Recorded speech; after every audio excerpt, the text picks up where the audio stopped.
today is a very, very special day. You probably remember the time when Audi did something like S-Line.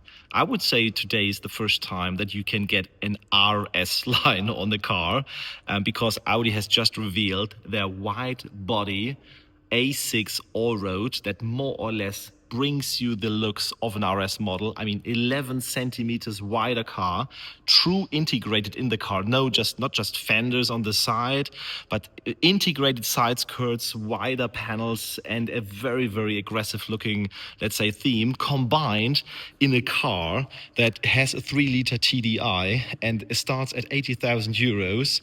And probably half of the total cost of an RS6. And I mean, if you look at that, guys, that rear track and front track, even RS6 GT inspired elements right there, is probably even, let's say, wider than what the RS5 looks like. I mean, it is actually, because it's 11 centimeters here. The RS5 is only 8 centimeters wider than the regular A5. So yeah, this probably shows us, first of all, where the new RS6 is going, and secondly, gives you RS6 exterior styling for half of the price.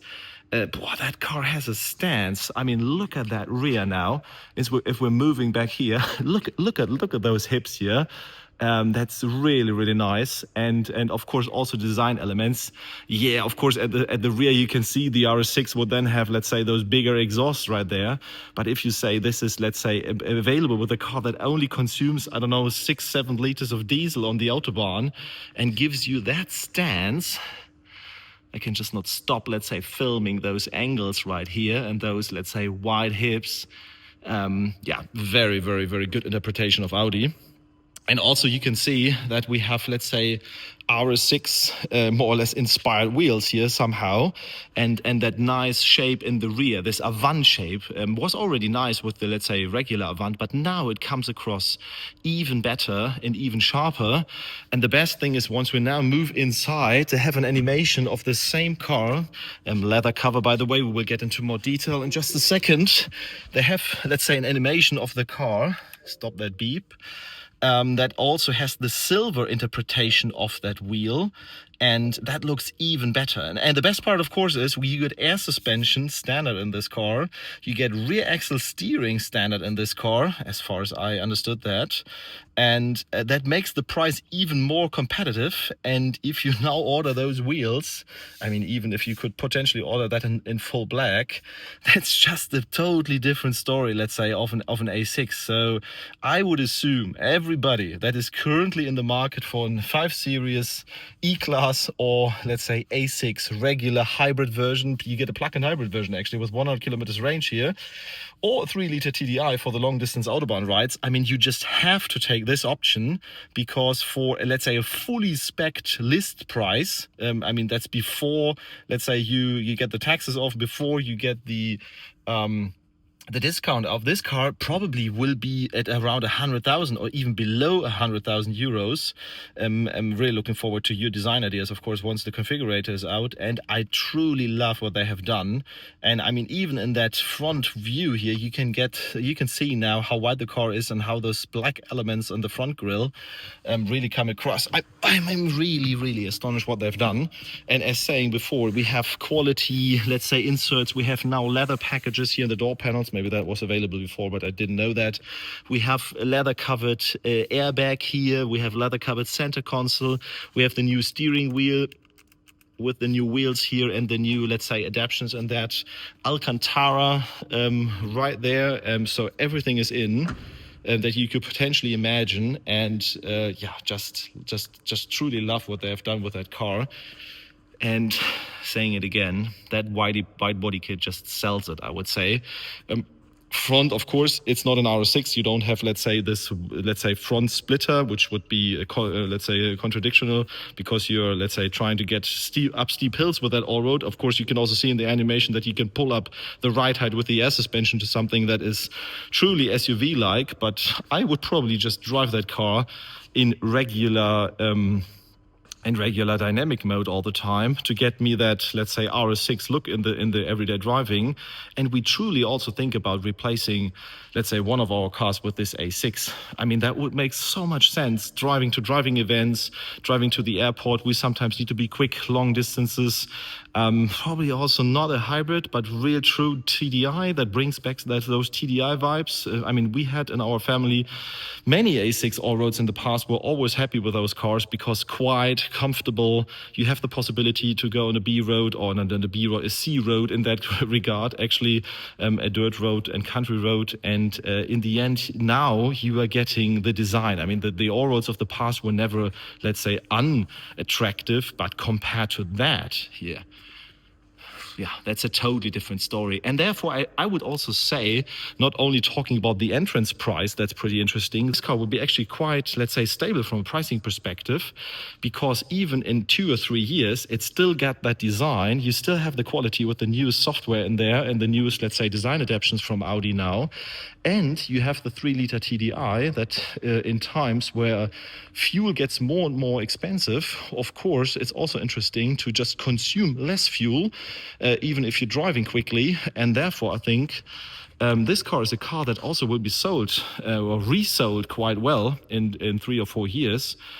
So, yeah, as said, we are really thinking about configuring one of those and, yeah, replacing one of our cars with that, although it doesn't have a cold start, although it doesn't have, let's say, pops and bangs on the overrun, but it could be a very, very nice addition to our garage.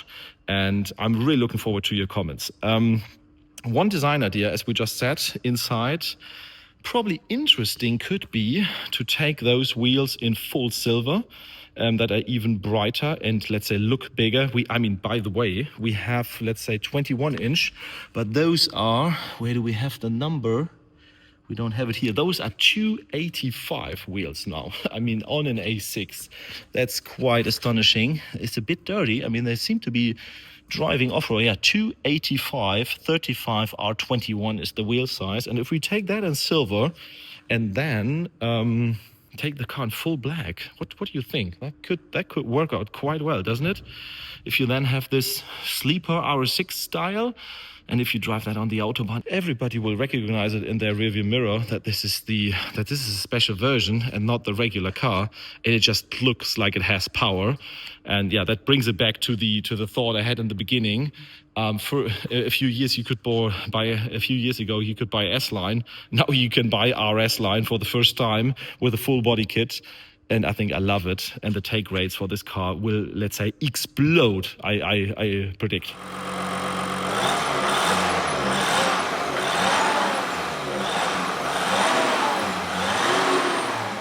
I think there's not that much more to say to the interior. Of course, we have, let's say, A6 Allroad dedicated seats, also with a nice Allroad badge. That is very cool. Those are this multifunctional contour seats that have a very, very nice, let's say, leather perforation, but also look a bit more rugged, still elegant. As said, we have the leather covered dash, we have the leather covered center console, leather covered door panels in this one, and most importantly also the leather covered airbag. That's very nice and gives the car premium character. We have Alcantara right here, which of course looks nice also in conjunction with the electromechanic sunroof. I think the rest is more or less, of course, what you would expect. I mean, I don't need to open every door here, but yeah, if you want boot space, the A6 was already a good choice before, and now you have that in combination with this nice form factor. Of course, the car doesn't get wider inside, although we have, let's say, wider fenders, but I think that was clear for everybody. And I cannot stop looking at those wide rear axle and front axle elements. I want to film it from every angle to just make sure that you get a good idea how good the car really looks and how wide that track is. And saying it again, it's probably, it's just a bargain, a R6 in the end. I mean, everybody on the road, once you're in the rear mirror, will be thinking there's a new R6 coming. And they just don't understand that you're a lot smarter because you're driving a car that only consumes, 6 liters of diesel on the Autobahn, and in the end costs half of the price of the R6. and you will have a lot of fun. So without further talking, guys, I think it's time to end this video, and really love, let's say, the car, what they presented here. And of course, I'm really looking forward to the discussion. I mean, you guys are the experts. You probably have been driving A6 Allroads of the previous generations in the past, and I just want to know what you think about this car, of the style elements, what you would have done different, and mainly I want to know what the spec will be that you are, let's say, speccing this car in once it comes live in the configurator. I just truly love it.